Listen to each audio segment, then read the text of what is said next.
Somewhere on I-10 or I-65, between his alleged home in Fort Walton Beach, Florida, and Montgomery, Alabama, an actual United States senator is alone in his car.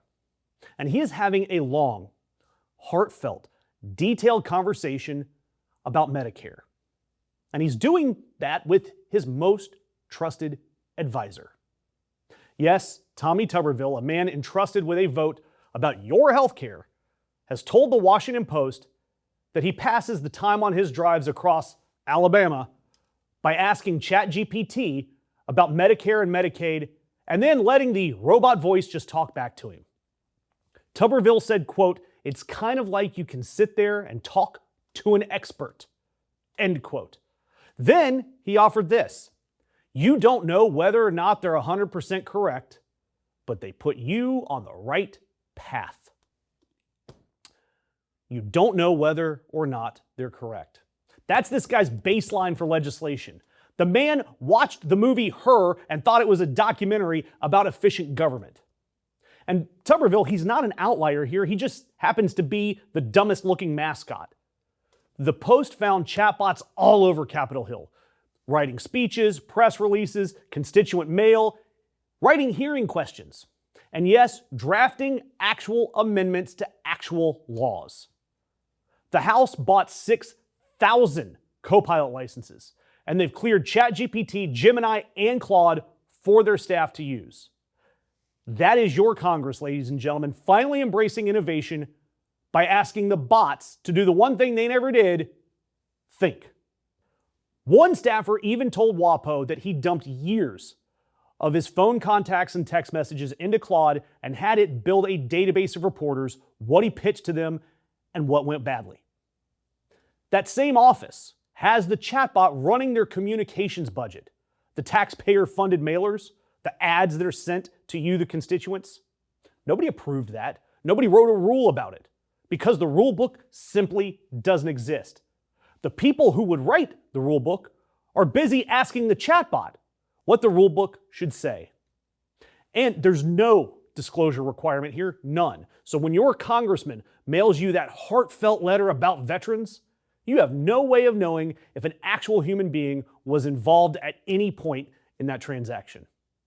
And by the way, here's my normal AI levity that I offer in my videos. A lot of things are being called AI. My dishwasher has AI. Not all of it is truly AI, and if it is AI, not all of it is bad. You've got some better search engines, a cloud ingestion of large data sites. But we're not talking about the same thing that is producing these hallucinated case laws and crappy art. So yes, AI is a tool. It's a tool that can be misused, but the next evolution of tech could be useful. But just like anything, the people in charge, the people with the deep pockets, or the people with senator or representative in their job title are the ones that weaponize this new tech, putting profits over people with reckless abandon. So tell me, should there be a mandatory disclosure label on anything that a congressman uses AI on? Laws, letters, any of it, like nutrition facts for legislation. Tell me your thoughts in the comments. Or what other regulations would you put on your elected officials using AI in the broadest terms? Now, you would think that the one silver lining here is that Congress is at least going to regulate the thing that it is seemingly addicted to. Well, you'd be wrong, you beautiful, naive optimist you.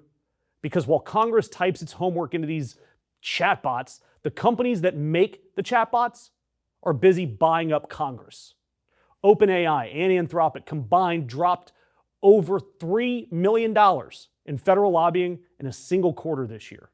Both now rank among the biggest corporate lobbying operations in Washington. And Congress, to their credit, they've passed basically nothing in terms of limits on this tech. Meanwhile, the products are going full Skynet on us because in recent weeks, we've seen OpenAI's models escaping a testing sandbox, getting out into the open internet, and hacking into something called Hugging Face, a real company. Anthropic's models in a test gained unauthorized access to their systems of 3 organizations during this testing. And in one case, An AI agent invented fake human identities and sweet-talked an actual open source maintainer into approving its code. The machines are out here catfishing us, y'all. And by the way, I don't use y'all very often, but I'm spitting distance from Tuberville's Alabama, right along his commute. And sometimes a story like this brings out the Southern in me. Because, well, for Tuberville, bless his little heart. Now, one of the tests was actually run by the UK government and also involved Anthropic's Claude Mythos 5. Regulators say that both companies' models engaged in sustained, potentially harmful activity involving real people and organizations after they were deliberately given internet access. In the case of OpenAI, GPT 5.6 Sol used an exposed GitHub credential, created outside accounts, and then briefly made malicious code available online. Now, that attempt failed, and officials found no evidence any real system accessed it. And then in a separate test, an OpenAI model exploited a real website. The evaluator says that any impact appears limited to that site, and crucially, neither incident involved a model escaping a secure environment.